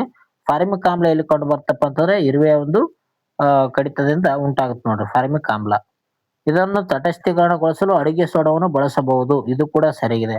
ಏನಾದ್ರೂ ನಮ್ಗೆ ಇರುವೆ ಕಚ್ಚಿತಂತ ಸಂದರ್ಭದಲ್ಲಿ ಏನ್ ಮಾಡಬೇಕಪ್ಪ ಅಂತಂದ್ರೆ ನಾವು ಏನ್ ಅಡಿಗೆ ಸೋಡಾ ಇದೆ ಅಥವಾ ಬಜಿ ಮಾಡೋ ಸೋಡಾ ಅಂತ ಹೇಳ್ತಾರಲ್ಲ, ಆ ಒಂದು ಬಜಿ ಮಾಡೋ ಸೋಡಾವನ್ನು ಏನ್ ಮಾಡ್ಬೇಕು, ಫಾರ್ಮಿಕ್ ಅಂದ್ರೆ ಇರುವೆ ಕಚ್ಚಿದಂತ ಸ್ಥಳಕ್ಕೆ ಹಚ್ಬೇಕಾಗ್ತದ. ಅವಾಗ ಏನಾಗುತ್ತಾ ನೋವು ಕಡಿಮೆ ಆಗುತ್ತದ. 1 ಸರಿ 2 ಸರಿ 1 2 ಸರಿ 2 ತಪ್ಪಂತ ಕೊಟ್ಟಿದ್ದಾರೆ. 1 ಮತ್ತು 2 ಹೇಳಿಕೆಗಳು ಸರಿಯಾಗಿವೆ. ಆಮ್ಲದ ಪ್ರಭಾವವನ್ನು ಪ್ರತ್ಯಾಮ್ಲೀಯ ಗುಣವುಳ್ಳ ಅಡಿಗೆ ಸೋಡಾ ಅಥವಾ ಕ್ಯಾಲಮೈನ್ ದ್ರಾವಣ ತಟಸ್ಥಿಗೊಳಿಸ್ತದ. ನೋಡ್ರಿ, ಇಲ್ಲಿ ಅಡಿಗೆ ಸೋಡಾ ಬಿಟ್ರೆ ಯಾವ್ದಿದೆ, ಕ್ಯಾಲಮೈನ್ ಅಂತಿದೆ. ಇದು ಕೂಡ ನೆನಪಲ್ಲಿ ಇಟ್ಕೊಳ್ರಿ. ನೆಕ್ಸ್ಟ್, ಬಣ್ಣರಹಿತ ಬಣ್ಣಯುಕ್ತ ಸೂಚಕಗಳು. ಮೀಥೇಲ್ ಆರೆಂಜ್ ಆಮ್ಲದಲ್ಲಿ ಕೆಂಪು ಬಣ್ಣ ನೀಡುತ್ತದೆ ಅಂತ ಹೇಳ್ಬೋದು. ಮೀಥೇಲ್ ಆರೆಂಜ್ ಏನ್ ಮಾಡ್ತದೆ ಅಂದ್ರೆ ಆಮ್ಲದಲ್ಲಿ ಕೆಂಪು ಬಣ್ಣ ನೀಡುತ್ತದೆ ಅಂತ ಕೊಟ್ಟಿದ್ದಾರೆ. ಇದು ಸರಿಯಾಗಿ ನೋಡ್ರಿ. 2ನೇ ಒಂದು ಹೇಳಿಕೆ ಕೊಟ್ಟಿದ್ದಾರೆ. ಮೀಥೇಲ್ ಆರೆಂಜ್ ಪ್ರತ್ಯಾಮ್ಲದಲ್ಲಿ ಹಳದಿ ಬಣ್ಣವನ್ನು ನೀಡುತ್ತದೆ ಅಂತ ಕೊಟ್ಟಿದ್ದಾರೆ. ಇದು ಕೂಡ ಸರಿಯಾಗಿದೆ. ಓಕೆ, ಮೀಥೇಲ್ ಆರೆಂಜ್ ಏನ್ ಮಾಡ್ತಪ್ಪ ಅಂತಂದ್ರೆ ಆಮ್ಲದಲ್ಲಿ ಕೆಂಪು ಬಣ್ಣವನ್ನು ನೀಡುತ್ತದೆ, ಕೆಂಪು ಬಣ್ಣಕ್ಕೆ ನೀಡುತ್ತದೆ. ಅದೇ ರೀತಿಯಾಗಿ ಪ್ರತ್ಯಾಮ್ಲದಲ್ಲಿ ಹಳದಿ ಬಣ್ಣವನ್ನು ನೀಡುತ್ತದೆ. ಓಕೆ, ಇದು ಬೇಕಾದ್ರೆ ನೀವು 6ರಿಂದ ಏನು ಅಂತ 10ನೇವರೆಗೂ ವಿಜ್ಞಾನ ಬುಕ್ ಇದೆ, ಅದರಲ್ಲಿ ನೋಡ್ಕೋಬಹುದು. ಅಥವಾ ನೋಡ್ರಿ, ಆಮ್ಲ ಮತ್ತು ಪ್ರತ್ಯಾಮ್ಲ ಚಾಪ್ಟರ್ ತೆಗಿರಿ, ಈ ಒಂದು ವಿಷಯ ಕೂಡ ಕಂಡು ಬರ್ತದೆ. ಓಕೆ, ಮೀಥೇಲ್ ಆರೆಂಜ್ ಏನಿದೆ ಕೆಂಪು ಬಣ್ಣಕ್ಕೆ ನೀಡುತ್ತದೆ, ಪ್ರತ್ಯಾಮ್ಲದಲ್ಲಿ ಹಳದಿ ಬಣ್ಣ ನೀಡುತ್ತೆ ನೋಡ್ರಿ. 1 ಮತ್ತು 2 ಹೇಳಿಕೆಗಳು ಸರಿಯಾಗಿವೆ ಈ ಒಂದು ಪ್ರಶ್ನೆಯು ಕೂಡ. ಸಿಂಥೆಟಿಕ್ ಸೂಚಕಗಳಲ್ಲಿ ಮೀಥೇಲ್ ಆರೆಂಜ್ ಏನಪ್ಪಾ ಅಂತಂದ್ರೆ ಪ್ರಮುಖವಾಗಿ ಕಾರ್ಯನಿರ್ವಹಿಸ್ತದೆ. ನೆಕ್ಸ್ಟ್, ಹಳೆ ಪ್ರಶ್ನೆಗಳು ನೋಡ್ರಿ ಸ್ನೇಹಿತರೆ. ನಿಂಬೆ ಹಣ್ಣಿನಲ್ಲಿರುವಂತ ಆಮ್ಲ ಯಾವುದು? ನೋಡ್ರಿ, ಡೈರೆಕ್ಟ್ ಕ್ವಶನ್. ನಿಂಬೆ ಹಣ್ಣಿನಲ್ಲಿರುವಂತ ಆಮ್ಲಗಳು ಯಾವುವು? ಇದಕ್ಕೆ ಸರಿಯಾದ ಉತ್ತರ ಸಿಟ್ರಿಕ್ ಆಮ್ಲ ನೋಡ್ರಿ. ಓಕೆ, ಸಿಟ್ರಿಕ್ ಆಮ್ಲ. ನಿಂಬೆ ಹಣ್ಣಿನಲ್ಲಿ ಏನಪ್ಪಾ ಅಂತಂದ್ರೆ ವಿಟಮಿನ್ ಸಿ ಕಂಡು ಬರ್ತದ. ಅದಕ್ಕಾಗಿ ಇದು ಸಿಟ್ರಿಕ್ ಆಮ್ಲ ಅಂತ ಕರೀತಾರೆ ನೋಡ್ರಿ. ನೆಕ್ಸ್ಟ್, ಇದು ನೋಡೋಣ. ಸಿಟ್ರಸ್ ಹಣ್ಣುಗಳಾದಂತ ನಿಂಬೆ ಹಣ್ಣು ಆಗಿರ್ಬೋದು, ಕಿತ್ತಳೆ ಹಣ್ಣುಗಳಲ್ಲಿ ಸಿಟ್ರಿಕ್ ಆಮ್ಲ ಹೇರಳವಾಗಿ ಕಂಡು ಬರ್ತದೆ ನೋಡ್ರಿ. ನೆಕ್ಸ್ಟ್, ಮೊಸರಿನಲ್ಲಿ ಕಂಡು ಬರುವಂತ ಆಮ್ಲ ಯಾವುದು? ನೋಡ್ರಿ ಸ್ನೇಹಿತರೆ, ಇತ್ತೀಚೆಗೆ ಏನು ಕ್ವಶನ್ ಕೇಳಿದ್ರೆ CPSC ಅಲ್ಲಿ ತಾಮ್ರದ ಜೊತೆ ಏನ್ ಮಾಡ್ತಾನಂದ್ರೆ ರಾತ್ರಿ ತಾಮ್ರದ ಬೋಗಣಿಯಾಗ ಮೊಸರು ಇಟ್ಟಿರ್ತಾನಂತ. ಅದರ ಜೊತೆ ಊಟ ಮಾಡ್ತಾನಂತೆ. ಆಮೇಲೆ ರಾತ್ರಿ ಏನಾಗುತ್ತೆ, ಹೊಟ್ಟೆ ನೋಯುತ್ತಂತ. ಅದಕ್ಕೆ ಏತಕ್ಕೆ ಅಂತ ಕೊಟ್ಟಿದ್ರು. ಯಾಕಪ್ಪ ಅಂತಂದ್ರೆ ಆತ ಇಟ್ಟಿರುವಂತ ಒಂದು ತಾಮ್ರ ಜೊತೆ ಏನಾಗುತ್ತಪ್ಪ ಅಂತಂದ್ರೆ ಅದು ಆಮ್ಲ ಒಂದು ಆಮ್ಲ ಜೊತೆಗೆ ವರ್ತಿಸ್ತದ. ಯಾವುದು? ತಾಮ್ರ ಜೊತೆ ಏನಾಗುತ್ತ ಮೊಸರು ವರ್ತಿಸ್ತದ. ಓಕೆ, ಮೊಸರು ಏನಾಗ್ತದ ವರ್ತಿಸ್ತದ. ಅದಕ್ಕಾಗಿ ಆತನಿಗೆ ಹೊಟ್ಟೆ ನೋಯುತ್ತ ನೋಡ್ರಿ. ಓಕೆ, ಇದಕ್ಕೆ ಸರಿಯಾಗಿ ಹಾಕಿ ಬಂದಿರ್ತಾರ ಅಂತ ಅನ್ಕೋತೀನಿ. ಮೊಸರಿನಲ್ಲಿ ಕಂಡು ಬರುವಂತ ಆಮ್ಲ ಯಾವುದು? ಮೊಸರಿನಲ್ಲಿ ಯಾವ ಆಮ್ಲ ಕಂಡು ಬರ್ತದ? ಸರಿಯಾದ ಉತ್ತರ ಯಾವ್ದಂದ್ರೆ ಆಪ್ಷನ್ಸ್ ಬಿ ನೋಡಿ, ಲ್ಯಾಕ್ಟಿಕ್ ಆಮ್ಲ ಕಂಡು ಬರ್ತದೆ ಮೊಸರಿನಲ್ಲಿ. ಲ್ಯಾಕ್ಟಿಕ್ ಆಮ್ಲ ಏನಪ್ಪಾ ಅಂತಂದ್ರೆ ಲ್ಯಾಕ್ಟೋಬ್ಯಾಸಿಲಸ್ ಏನ್ ಮಾಡ್ತದ ಅಂದ್ರೆ ಆ ಒಂದು ಬ್ಯಾಕ್ಟೀರಿಯಾದಿಂದ ಮೊಸರನ್ನಾಗಿ ಪರಿವರ್ತನೆ ಮಾಡ್ತದ ಹಾಲನ್ನು. ನೆಕ್ಸ್ಟ್ ಇಲ್ಲಿ ನೋಡ್ರಿ, ಹಾಲನ್ನು ಮೊಸರನ್ನಾಗಿ ಮಾಡುವಂತ ಬ್ಯಾಕ್ಟೀರಿಯಾಗಳು ಲ್ಯಾಕ್ಟಿಕ್ ಆಮ್ಲವನ್ನು ಉತ್ಪಾದನೆ ಮಾಡುತ್ತವೆ. ನೆಕ್ಸ್ಟ್ ಮಿಲ್ಕ್ ಆಫ್ ಮ್ಯಾಗ್ನೀಸಿಯಾ ರಾಸಾಯನಿಕ ಹೆಸರು ಏನಂತ ಕೊಟ್ಟಿದ್ದಾರೆ, ಇದರ ಮುಂದೆ ಕೇಳಬಹುದು ನೋಡ್ರಿ, ನೆನಪಲ್ಲಿ ಇಟ್ಕೊಡ್ರಿ. ಮಿಲ್ಕ್ ಆಫ್ ಮ್ಯಾಗ್ನೀಸಿಯಾ ಇದೇನ್ ಮಾಡ್ರಪ್ಪ ಅಂತಂದ್ರೆ ಕಮೆಂಟ್ ಮಾಡ್ರಿ ಯಾವ್ದಂತ ಕಮೆಂಟ್ ಮಾಡ್ರಿ. ಈ ಒಂದು ಪ್ರಶ್ನೆಗೆ ಉತ್ತರವನ್ನು ಕಮೆಂಟ್ ಮಾಡ್ರಿ. ನೆಕ್ಸ್ಟ್ ಪ್ರಶ್ನೆ ಹೋಗೋಣ. ನೆಕ್ಸ್ಟ್ ಪ್ರಶ್ನೆ, ವಿನೆಗರ್ ನಲ್ಲಿರುವಂತ ಆಮ್ಲ ಯಾವ್ದಂತ ಕೊಟ್ಟಿದ್ದಾರೆ. ವಿನೆಗರ್ ನಲ್ಲಿರುವಂತ ಆಮ್ಲ ಯಾವುದು? ಸರಿಯಾದ ಉತ್ತರ ಯಾವ್ದಪ್ಪ ಅಂತಂದ್ರೆ ಅಸಿಟಿಕ್ ಆಮ್ಲ ಅಥವಾ ಎಸಿಟಿಕ್ ಆಮ್ಲ ಅಂತ ಕರಿತಾರೆ ನೋಡ್ರಿ. ಇದು ವಿನೆಗರ್ ನಲ್ಲಿ ಕಂಡು ಬರ್ತದೆ. ಅಸಿಟಿಕ್ ಆಮ್ಲದ ಒಂದು ರಾಸಾಯನಿಕ ದ್ರಾವಣವೇ ವಿನೆಗರ್ ಅಂತ ಕರೀತಾರೆ ನೋಡ್ರಿ. ನೆಕ್ಸ್ಟ್ ಸೌರ ಬಟ್ಟೆಗಳಲ್ಲಿ ಯಾವುದನ್ನು ಬಳಕೆ ಮಾಡುತ್ತಾರೆ? ಸೌರ ಬಟ್ಟೆಗಳಲ್ಲಿ ಯಾವುದನ್ನು ಬಳಕೆ ಮಾಡ್ತಾರಪ್ಪ ಅಂತಂದ್ರೆ ಬೃಹತ್ ಪೀನ ಮೊಸರುಗಳನ್ನು ಬಳಕೆ ಮಾಡ್ತಾರೆ ನೋಡ್ರಿ. ಆಪ್ಷನ್ ಬಿ ಇದಕ್ಕೆ ಸರಿಯಾದ ಉತ್ತರ. ಬೆಳಕನ್ನು ಕೇಂದ್ರೀಕರಿಸಲು ಪೀನ ಮೊಸರುಗಳನ್ನು ಬಳಕೆ ಮಾಡ್ತಾರ. ನೆಕ್ಸ್ಟ್ ಟಾಟಾರಿಕ್ ಆಮ್ಲವು ಯಾವುದರಲ್ಲಿ ಕಂಡು ಬರ್ತದೆ? ಟಾಟಾರಿಕ್ ಆಮ್ಲ ಎಲ್ಲಿ ಕಂಡು ಬರ್ತದೆ? ಇದಕ್ಕೆ ಸರಿಯಾದ ಉತ್ತರ ಹುಣಸೆ ಹಣ್ಣಿನಲ್ಲಿ ಕಂಡು ಬರ್ತದೆ ನೋಡ್ರಿ. ಯಾವುದು? ಟಾಟಾರಿಕ್ ಆಮ್ಲ ಹುಣಸೆ ಹಣ್ಣಿನಲ್ಲಿ ಕಂಡು ಬರ್ತದೆ. ಹುಣಸೆ ಮತ್ತು ದ್ರಾಕ್ಷಿ ಹಣ್ಣುಗಳಲ್ಲಿ ಟಾಟಾರಿಕ್ ಆಮ್ಲ ಕಂಡು ಬರ್ತದೆ ನೋಡ್ರಿ. ಓಕೆ, ಹುಣಸೆ ಹಣ್ಣಿನಲ್ಲಿ ಇರ್ತದೆ ನೋಡ್ರಿ ಸ್ನೇಹಿತರೆ. ಈ ಒಂದು ವಿಡಿಯೋ ನಿಮ್ಗೆ ಇಷ್ಟ ಆಯ್ತಪ್ಪ ಅಂತಂದ್ರೆ ಲೈಕ್ ಮಾಡ್ರಿ, ಅದೇ ರೀತಿ ಈ ಕಾಮೆಂಟ್ ಮಾಡ್ರಿ, ಶೇರ್ ಮಾಡ್ರಿ ನಿಮ್ ಸ್ನೇಹಿತರು ಕೂಡ. ಯಾಕಂದ್ರೆ ಎಕ್ಸಾಮ್ ಏನ್ ಕೇಳಿದ್ದಾರೆ ಅಂತ ಒಂದು ಪ್ರಮುಖ ವಿಡಿಯೋಗಳನ್ನೇ ನಾನು ಇನ್ನು ಮುಂದೆ ತರ್ತೇನೆ. ಓಕೆ, ಕ್ವಶನ್ ಅಲ್ಲಿ ಆ ಒಂದು ಚಾಪ್ಟರ್ ಮೇಲೆ ಕ್ವಶನ್ ಕೇಳಿದ್ದಾರೆ, ಆ ಒಂದು ಚಾಪ್ಟರ್ ಮೇಲೆ ಕ್ವಶನ್ ತರ್ತ ನೋಡ್ರಿ. ಮಿಸ್ ಮಾಡದೆ ಕೊನೆವರೆಗೂ ನೋಡ್ರಿ. ಅದರಿಂದ ಏನಾಗುತ್ತಪ್ಪ ಅಂತಂದ್ರೆ ಮುಂದೆ ಬರುವಂತ ಪರೀಕ್ಷೆಯಲ್ಲಿ ನಿಮಗೆ ಸಹಕಾರಿ ಆಗುತ್ತಾ ನೋಡ್ತಾ ಇರ್ರಿ. ಓಕೆ, ನೆಕ್ಸ್ಟ್ ಪ್ರಶ್ನೆ ಹೋಗೋಣ. ನೆಕ್ಸ್ಟ್ ಪ್ರಶ್ನೆ, ಸೋಡಿಯಂ ಹೈಡ್ರಾಕ್ಸೈಡ್ ನ ಒಂದು pH ಮೌಲ್ಯ ಎಷ್ಟು ಅಂತ ಕೊಟ್ಟಿದ್ದಾರೆ. ಸೋಡಿಯಂ ಹೈಡ್ರಾಕ್ಸೈಡ್ ನ ಒಂದು pH ಮೌಲ್ಯ ನಾವು ಆವಾಗ ತಾನೇ ನೋಡಿದ್ವಿ. ಸೋಡಿಯಂ ಹೈಡ್ರಾಕ್ಸೈಡ್ ಒಂದು ಏನಪ್ಪಾ ಅಂತಂದ್ರೆ ಅತ್ಯಂತ ಪ್ರಬಲವಾದಂತ ಒಂದು ಪ್ರತ್ಯಾಮ್ಲವಾಗಿದೆ. ಸೋಡಿಯಂ ಹೈಡ್ರಾಕ್ಸೈಡ್ ಅನ್ನೋದು ಏನಪ್ಪಾ ಅಂತಂದ್ರೆ ಒಂದು ಪ್ರತ್ಯಾಮ್ಲ. ಓಕೆ, ಇದು ಪ್ರತ್ಯಾಮ್ಲ ಏನಪ್ಪಾ ಅಂತಂದ್ರೆ 7ಕ್ಕಿಂತ ಜಾಸ್ತಿ ಇರಬೇಕು, 7ಕ್ಕಿಂತ ಹೆಚ್ಚಿರಬೇಕು. ಇಲ್ಲಿ ಎಲ್ಲಿದೆ? 2 ಇದೆ, ಇದು ತಪ್ಪು. 7 ಇದೆ, ಇದು ತಪ್ಪು. 0 ಇದೆ, ಇದು ತಪ್ಪು. 14 ಇದೆ, ಆದರೆ 14 ಸಮೀಪದಲ್ಲಿ ಕಂಡು ಬರ್ತದೆ ಸೋಡಿಯಂ ಹೈಡ್ರಾಕ್ಸೈಡ್ ಅತ್ಯಂತ ಹೆಚ್ಚು ಪ್ರತ್ಯಾಮ್ಲ ಇದೆ ನೋಡ್ರಿ. ಇದು ಅತ್ಯಂತ ಪ್ರಬಲವಾದಂತ ಒಂದು ಪ್ರತ್ಯಾಮ್ಲವಾಗಿರ್ತದೆ. ನಾಳೆ ಪರೀಕ್ಷೆಯಲ್ಲಿ ಕೇಳ್ಬೋದು, ಅತ್ಯಂತ ಪ್ರಬಲವಾದಂತ ಪ್ರತ್ಯಾಮ್ಲ ಯಾವ್ದಂತ ಕೇಳಿದ್ರೆ ಅದು ಸೋಡಿಯಂ ಹೈಡ್ರಾಕ್ಸೈಡ್. ಅತ್ಯಂತ ಪ್ರಬಲವಾದಂತ ಆಮ್ಲ ಯಾವ್ದಂತ ಕೇಳಿದ್ರೆ ಅದು HCl. ನೆಕ್ಸ್ಟ್, ರಕ್ತದ pH ಮೌಲ್ಯ ಎಷ್ಟು? ನಮ್ಮ ರಕ್ತದಲ್ಲಿರುವಂತ pH ಮೌಲ್ಯ ಎಷ್ಟು ಅಂತ ಕೊಟ್ಟಿದ್ದಾರೆ. ಇದಕ್ಕೆ ಸರಿಯಾದ ಉತ್ತರ 7.4 ನೋಡ್ರಿ. ಆಪ್ಷನ್ಸ್ ಬಿ ಇದಕ್ಕೆ ಸರಿಯಾದ ಉತ್ತರ 7.4 ಅಷ್ಟು ಏನಾಗಿರ್ತದ ನಮ್ಮ ಒಂದು ರಕ್ತದಲ್ಲಿ pH ಮೌಲ್ಯ ಇರ್ತದ. ನಮ್ಮ ಒಂದು ರಕ್ತ ಏನಪ್ಪಾ ಅಂತಂದ್ರೆ ಸ್ವಲ್ಪ ಒಂದು ಪ್ರತ್ಯಾಮ್ಲ ಕೂಡ ಆಗಿದೆ. 7 ತಟಸ್ಥ ಆಗಿತ್ತು, 7.4 ಇದೆ ಅಲ್ಲ, ಅದಕ್ಕಾಗಿ ಸ್ವಲ್ಪ ಏನಾಗಿದೆ ಪ್ರತ್ಯಾಮ್ಲ ಆಗಿದೆ. ಓಕೆ, ಮಾನವ ರಕ್ತವು ಸ್ವಲ್ಪ ಮಟ್ಟಿಗೆ ಪ್ರತ್ಯಾಮ್ಲವಾಗಿರ್ತದ. ನೆಕ್ಸ್ಟ್, ಶುದ್ಧ ನೀರಿನ pH ಮೌಲ್ಯ ಎಷ್ಟು ಅಂತ ಕೊಟ್ಟಿದ್ದಾರೆ. ನಾವೀಗ ತಾನು ಹೇಳಿದೆ ಶುದ್ಧ ನೀರಿನ pH ಮೌಲ್ಯ ಎಷ್ಟಿರ್ತದ? 7 ಇರ್ತದೆ. 7 ಇರ್ತಂದ್ರೆ ಅದೇನಾಗುತ್ತ? ತಟಸ್ಥ ಆಗುತ್ತದ. ಓಕೆ, ತಟಸ್ಥ ಅಂತ ಹೇಳ್ತೇವೆ ನಾವು. ಓಕೆ, ಆಪ್ಷನ್ಸ್ ಬಿ ಸರಿಯಾದ ಉತ್ತರ 7 ನೋಡ್ರಿ. ಶುದ್ಧ ನೀರು ತಟಸ್ಥವಾಗಿದ್ದು ಸರಿಯಾದ pH ಮೌಲ್ಯ 7 ಆಗಿರುತ್ತೆ ನೋಡ್ರಿ. 7 pH ಮೌಲ್ಯ ಹೊಂದಿರ್ತದೆ. ನೆಕ್ಸ್ಟ್, ಆಕ್ಸಾಲಿಕ್ ಆಮ್ಲ ಯಾವುದರಲ್ಲಿ ಇರುತ್ತದೆ? ಆಕ್ಸಾಲಿಕ್ ಆಮ್ಲ ಪ್ರಮುಖ ನೋಡ್ರಿ ಇವು ಸ್ನೇಹಿತರೆ, ಪ್ರಮುಖವಾದಂತ ಒಂದು ಪ್ರಶ್ನೆಗಳಾಗಿವೆ. ಸರಿಯಾದ ಉತ್ತರ ಟೊಮೆಟೊ ಕೂಡ ಕಂಡು ಬರ್ತಾ, ಸಿಂಬೆ ಹಣ್ಣುಗಳಲ್ಲಿ ಕೂಡ ಕಂಡು ಬರ್ತಾ. AB ಸರಿಯಾದ ಉತ್ತರ ಇದು ನೋಡ್ರಿ. ಟೊಮೆಟೊದಲ್ಲಿ ಇರ್ತದ ಮತ್ತು ಸೀಬೆ ಹಣ್ಣಲ್ಲಿ ಕೂಡ ಕಂಡು ಬರ್ತದೆ ಆಕ್ಸಾಲಿಕ್ ಆಮ್ಲ. ನೋಡ್ರಿ, ಆಮ್ಲಗಳ ಬಗ್ಗೆ ತಿಳಿದುಕೊಳ್ಬೇಕು. ಟಾಟಾರಿಕ್ ಆಮ್ಲ, ಓಕೆ, ಲ್ಯಾಕ್ಟಿಕ್ ಆಮ್ಲ, ಸಿಟ್ರಿಕ್ ಆಮ್ಲ, ಎಲ್ಲ ರೀತಿಯಾದಂತ ಒಂದು ಆಮ್ಲಗಳ ಬಗ್ಗೆ ಗೊತ್ತಿರಬೇಕಾಗ್ತದೆ. ನೆಕ್ಸ್ಟ್, ಈ ರೀತಿಯಾದಂತ ಹೊಂದಿಸಿ ಬೇರೆ ಪ್ರಶ್ನೆಗಳು ಬರುವಂತ ಸಾಧ್ಯತೆ ಮುಂದಿನ ಒಂದು ಪರೀಕ್ಷೆಯಲ್ಲಿ ಇರಬಹುದು ನೋಡ್ರಿ. ಓಕೆ, ಇದೇ ರೀತಿಯಾಗಿ ಕೊಟ್ಟಿದ್ರು, ಹೊಂದಿಸಿ ಬೇರೆ ಕೂಡ ಬಂದಿದ್ದು ನೋಡ್ರಿ. ಇಲ್ಲಿ ನಿಂಬೆ ಹಣ್ಣು ಅಂತ ಕೊಟ್ಟಿದ್ದಾರೆ. ನಿಂಬೆ ಹಣ್ಣಿನಲ್ಲಿ ಯಾವ್ದು ಇರ್ತದ? ಸಿಟ್ರಿಕ್ ಆಮ್ಲ ಇರ್ತದೆ. ಸಿಟ್ರಿಕ್ ಆಮ್ಲ ಇಲ್ಲಿದೆ, ಒಂದನೇದು ಸಿ ನೋಡ್ರಿ. ಈ ರೀತಿಯಾಗಿ ಒಂದ್ ನೋಡ್ಕೊಳ್ರಿ. ಒಂದ್ ನೋಡ್ಕೊಂಡಾಗ ಒಂದನೇದು ಸಿ ಇಲ್ಲಿದೆ, ಒಂದನೇದು ಎ ಇದೆ, ಇದು ತಪ್ಪು. ಒಂದನೇದು ಡಿ ಇದೆ, ಇದು ತಪ್ಪು. ಡಿ ನಲ್ಲಿ ಯಾವ್ದಲ್ಲ ಅಂತ ಇದು ಕೂಡ ತಪ್ಪಿದೆ. ಆಪ್ಷನ್ ಸಿ ಏನಪ್ಪಾ ಅಂತಂದ್ರೆ ಇದಕ್ಕೆ ಸರಿಯಾದ ಉತ್ತರ ಇದೆ ನೋಡ್ರಿ.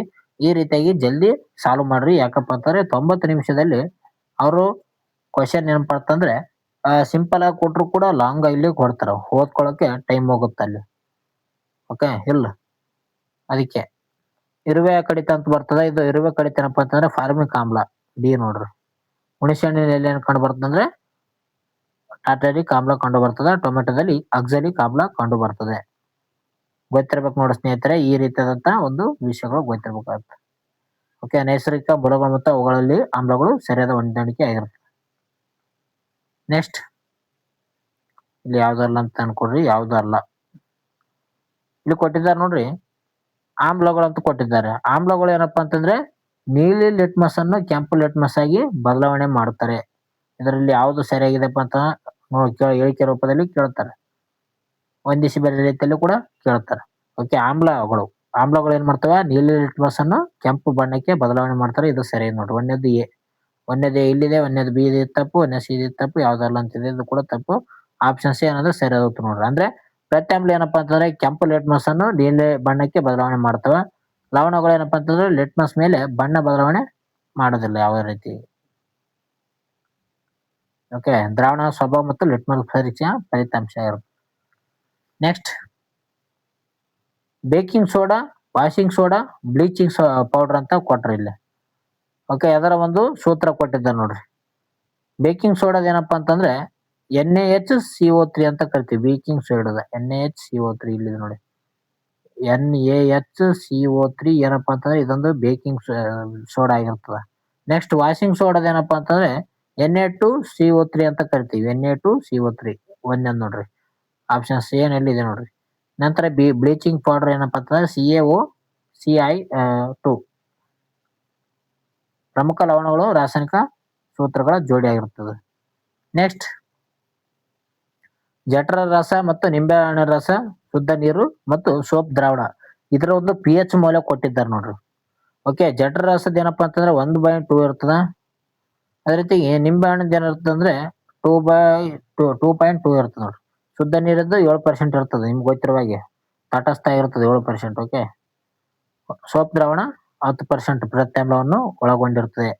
ಪ್ರತ್ಯಾಮ್ಲಗಳು ಏನಂತಂದ್ರೆ ಸಾಬೂನ್ ತರ ಮೃದುವಾಗಿ ಇರುತ್ತವೆ, ಅದು ಕೂಡ ಗೊತ್ತಿರಲಿ. ಆಪ್ಷನ್ ಸಿ ಅದಕ್ಕೆ ಸರಿಯಾದ ಉತ್ತರ. ಓಕೆ, ಸಾಮಾನ್ಯ ಪದಾರ್ಥ ಅಂದಾಜು ಮತ್ತು pH ಮೌಲ್ಯ ಹೊಂದಾಣಿಕೆ ಇತ್ತು ನೋಡ್ರಿ. ಕೊನೆಯದಾಗಿ ಬಂದಿದೆ ಅರಿಶಿಣ ಏನಪ್ಪಾ ಅಂತಂದ್ರೆ ನೈಸರ್ಗಿಕ ಸೂಚಕಗಳಾಗಿ ನೋಡಿ. ಫಿನಾಪ್ತಲಿನ್ ಇದು ಸಿಂಥೆಟಿಕ್ ಸೂಚಕ ಅಂತೀವಿ. ಲಿಟ್ಮಸ್ ಇದೇನಪ್ಪಾ ಅಂತಂದ್ರೆ ಲೈಕನಿಂದ ಪಡೆಯಬಹುದಾಗಿದೆ. 1ಕ್ಕೆ 2ಕ್ಕೆ ಬಿ 3ಕ್ಕೆ ಸಿ ಅಂದ್ರೆ ABC ಇದಕ್ಕೆ ಸರಿಯಾದ ಉತ್ತರ ಇದೆ ನೋಡ್ರಿ. ಈ ರೀತಿಯಾದಂತ ಪ್ರಶ್ನೆಗಳು ಕೇಳುತ್ತಾರೆ. ಆಮ್ಲ ಮತ್ತು ಪ್ರತ್ಯಾಮ್ಲಗಳು ಸೂಚಕಗಳು ಮೂಲ ಹೊಂದಾಣಿಕೆ ಇರ್ತದೆ. ಓಕೆ, ಈ ರೀತಿಯಾಗಿ ಪರೀಕ್ಷೆಯಲ್ಲಿ ಕೇಳ್ತಾರೆ ನೋಡ್ರಿ. ಮುಂದೆ ಬರುವಂತ ಏನಾದ್ರು ಪರೀಕ್ಷೆಯಲ್ಲಿ ಈ ಒಂದು ಆಮ್ಲ ಮತ್ತು ಪ್ರತ್ಯಾಮ್ಲ ಮೇಲೆ ಇದಷ್ಟು ಬಿಟ್ಟು ಬೇರೆ ಏನು ಜಾಸ್ತಿ ಕೇಳೋಲ್ಲ ಅಂತ ಅನ್ಕೊಂತೀನಿ. ಇಲ್ಲಿ ಸಿಟ್ರಸ್ ಆಮ್ಲ, ಟಾರ್ಟಾರಿಕ್ ಆಮ್ಲ, ಮೆಥೋನಿಕ್ ಆಮ್ಲ ನೋಡ್ರಿ. ಅಲ್ಲಿ ಇರುವೆ ಕಡಿತದಿಂದ ಯಾವ್ದು ಬರ್ತಂದೆ ಫಾರ್ಮಿಕ್ ಆಮ್ಲ ಅಂತ ಕರಿತಾರ. ಫಾರ್ಮಿಕ್ ಆಮ್ಲ ಅಂತ ಅಂದಿಲ್ಲ, ಅದಕ್ಕೆ ಇನ್ನೊಂದು ಹೆಸರಿದೆ ಮೆಥೋನಿಕ್ ಆಮ್ಲ ಅಂತ ಕರಿತಾರ ನೋಡ್ರಿ. ಅದು ಕೂಡ ನಿಮಗೆ ಗೊತ್ತಿದೆ ಅಂತ ಅನ್ಕೋತೀರಿ, ಗೊತ್ತಿರಲಾರ್ದವ್ರು ನೋಡ್ಕೊಳ್ರಿ. ಮೆಥೋನಿಕ್ ಆಮ್ಲ ಅಂತ ಕರೀತಾರೆ ಇದಕ್ಕೆ, ಫಾರ್ಮಿಕ್ ಆಮ್ಲಕ್ಕೆ. ಓಕೆ, ಇದಿಷ್ಟೇನಪ್ಪಾ ಅಂತಂದ್ರೆ ಆಮ್ಲ ಮತ್ತು ಪ್ರತ್ಯಾಮ್ಲದ ಪ್ರಮುಖ ಚಾಪ್ಟರ್ ವೈಸ್ ಕ್ವಶನ್ ಆಗಿದ್ದು ಅಂತ ಹೇಳ್ಬೋದು. ಇದೇ ಆಮ್ಲ ಮತ್ತು ಪ್ರತ್ಯಾಮ್ಲ ಮೇಲೆ ಮುಂದೆ ಏನಾದ್ರು ಕೇಳಿದ್ರೆ ನಿಮಗೆ ಉತ್ತರ ನೀಡಲು ಸುಲಭ ಆಗಿದೆ ಅಂತ ಅನ್ಕೊಂತೀನಿ.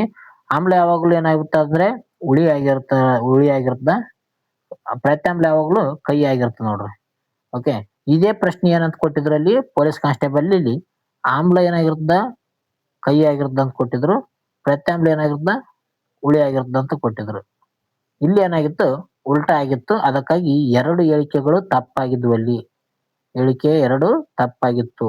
ನೀವ್ ಯಾರು ಹಾಕಿ ಬಂದ್ರಂತ ನೋಡಮ್, ಕಮೆಂಟ್ ಮಾಡ್ರಿ ಎಷ್ಟು ಜನ, ಅಥವಾ ಎಷ್ಟು ಜನ ತಪ್ಪು ಮಾಡಿದ್ರ ಅಂತ ಕೂಡ ಕಮೆಂಟ್ ಮಾಡಿ. ಅದೇ ರೀತಿಯಾಗಿ ಟೈಮ್ ಯಾರ್ಯಾರಿಗೆ ಮ್ಯಾನೇಜ್ ಆಗಿಲ್ಲ ಸರಿಯಾದ ರೀತಿಯಲ್ಲಿ 90 ನಿಮಿಷದಲ್ಲಿ ನಾನು ಅಷ್ಟು 100ಕ್ಕೂ 100 ಕ್ವಶನ್ ಮುಟ್ಟಿಲ್ಲ ಸರ್ ಅಂತ ಅನ್ನೋರು ಅವ್ರು ಕೂಡ ನಿಮ್ಮ ಒಂದು ಅನಿಸಿಕೆಯನ್ನು ಕಮೆಂಟ್ ಮೂಲಕ ತಿಳಿಸಿ.